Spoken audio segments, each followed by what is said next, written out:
আসসালামু আলাইকুম। মার্কিন প্রেসিডেন্ট ডোনাল্ড ট্রাম্প আমাদের প্রধানমন্ত্রী তারেক রহমানকে যে অভিনন্দন বার্তা দিয়েছেন তার বিজয়ের কারণে এবং প্রধানমন্ত্রী হিসেবে বাংলাদেশের দায়িত্ব নেওয়ার জন্য, আপনারা কি খেয়াল করেছেন সেটি কি শুধুই অভিনন্দন বার্তা? পৃথিবীর আর কোনো রাষ্ট্রের সরকার প্রধান বা রাষ্ট্রপ্রধানকে অন্য কোনো রাষ্ট্রের পক্ষ থেকে কি এই ধরনের চিঠি দেওয়া হয়? এবং আমাদের কাছে এটি স্পষ্ট যে এই চিঠির মধ্য দিয়ে তারেক রহমান এবং একই সঙ্গে বাংলাদেশকে একটি প্রচ্ছন্ন হুঁশিয়ারি দেওয়া হয়েছে, সতর্কতা ইঙ্গিত দেওয়া হয়েছে।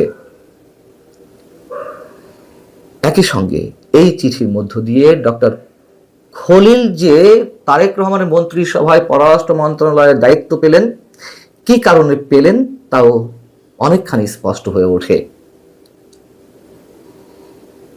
নির্বাচনের সাথে সাথেই একটি মন্তব্য আমি করেছিলাম আপনাদের সামনে, এবং বিশেষ করে এই চুক্তি যুক্তরাষ্ট্রের সঙ্গে নির্বাচনের 3 দিন আগে যে তড়িঘড়ি শুল্ক চুক্তি করা হলো, সেই চুক্তির ফলে মন্তব্য করেছিলাম যে বিএনপি যে সরকার গঠন করতে যাচ্ছে সেই সরকারের ডানা আগে থেকেই ছেড়ে ফেললেন ডক্টর মোহাম্মদ ইউনূস, আমাদের নোবেল বিজয়ী অধ্যাপক,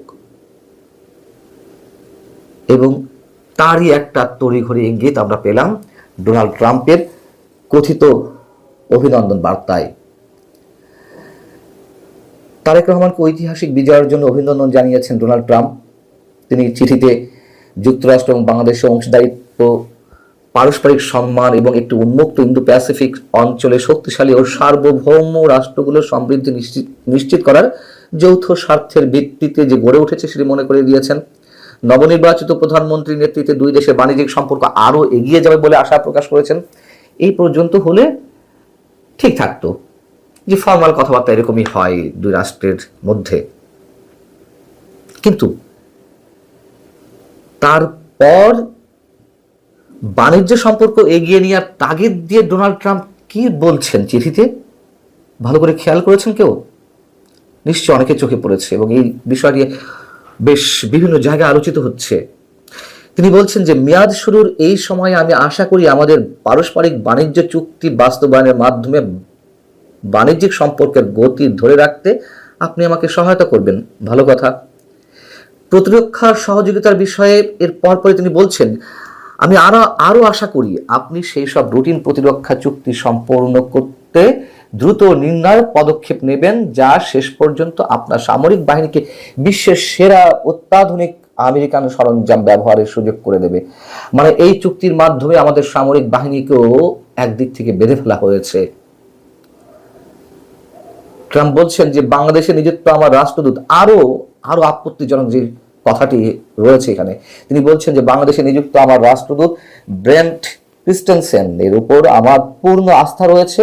একসঙ্গে কাজ করে আমাদের উভয় জাতিকে আরো সমৃদ্ধ ও নিরাপদ করার সুযোগ রয়েছে। তার মানে কি? অভিনন্দন বার্তায় সেই রাষ্ট্রের প্রতিনিধি বা রাষ্ট্রদূতের কথা উল্লেখ থাকবে, অর্থাৎ তিনি বোঝাতে চেয়েছেন ব্রেন্ট ক্রিস্টেনসেন যে বিশেষ এজেন্ডা নিয়ে বাংলাদেশে এসেছেন, তারই খানিকটা বহিঃপ্রকাশ ঘটিয়েছেন তার বক্তব্যের মধ্য দিয়ে।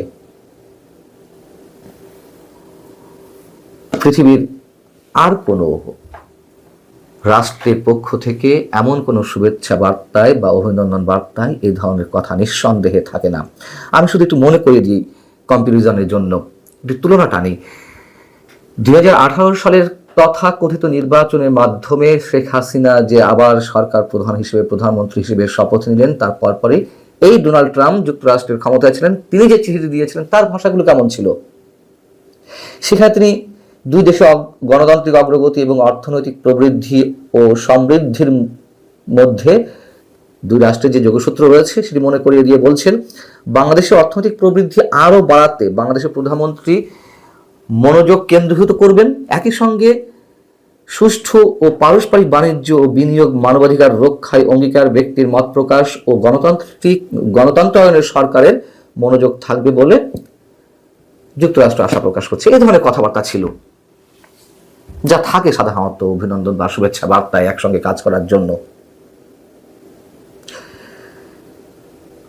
এবং ট্রাম্পের যে চিঠিটি আগেই বলেছি, এর মধ্য দিয়ে সবাইকে চমকে দিয়ে ইউনূস সরকারের নিরাপত্তা উপদেষ্টাকে কেন পররাষ্ট্রমন্ত্রী করা হলো তারেক রহমানের মন্ত্রিসভায়, কেন তারেক রহমান বাধ্য হলেন অনেকখানি, সেই বিষয়টিও স্পষ্ট ইঙ্গিত দেয়। এই খলিলুর রহমান তো এই শুল্ক চুক্তি করার জন্য দেন দরবার করছিল, এবং অনেকে বলেন যে এই শুল্ক চুক্তি খুব সফলভাবে সম্পন্ন করার জন্য ডক্টর খলিলের যেই ক্যারিশমা সেটিকে মূল্যায়ন করতেই সম্ভবত তারেক রহমান তাকে তার মন্ত্রিসভায় নিয়েছেন। একেবারে বোগাস কথাবার্তা।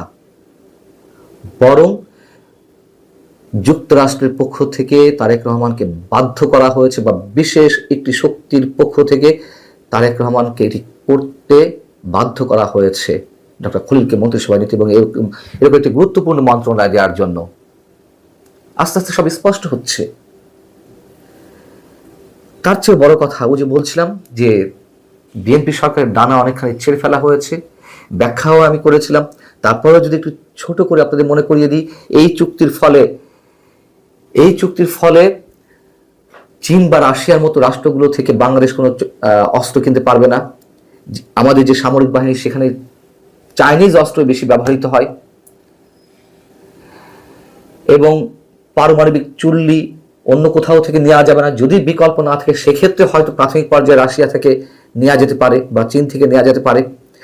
এই চুক্তি ভঙ্গ করলে যে 37% শুল্ক প্রথমে আরোপ করা হয়েছিল 2025 সালে, সেই 37% শুল্ক আবারও বাংলাদেশের উপর চাপিয়ে দেওয়া হবে। বাংলাদেশ থেকে যে রপ্তানিগুলো যুক্তরাষ্ট্রে, মানে যে পণ্যগুলো যুক্তরাষ্ট্রে রপ্তানি হয় সেক্ষেত্রে, এবং অন্য কোনো দেশ বা প্রতিষ্ঠানের উপর যুক্তরাজ্য যদি কোনো ধরনের নিষেধাজ্ঞা দেয়, সেটিও মানতে বাংলাদেশের যে সরকারই থাকুক না কেন তারা বাধ্য মানতে। যুক্তরাষ্ট্র থেকে 14টি বিমান কেনা হবে, বোয়িং বিমান, 37,000 কোটি টাকায়। এইসব কথা মানে শর্ত হিসেবে রয়েছে। শর্ত মানে বাংলাদেশ শর্ত দিয়ে এসেছে, মানে বাংলাদেশকে অনেকখানি বর্গা দিয়ে দিয়েছেন ডক্টর ইউনূস। শুনতে অনেকের কাছে খারাপ শোনাতে পারে, এটি চরম বাস্তবতা। ডক্টর ইউনূস বাংলাদেশের জন্য কতটা অভিশাপ হয়ে এসেছিলেন তা হয়তো আমরা এখনো পর্যন্ত অনেকেই বুঝতে পারছি না। তারেক রহমানের সরকারের ভবিষ্যতে কি ঘটবে সেটুকু ভেবেও আমরা যথেষ্ট পরিমাণ আতঙ্কিত।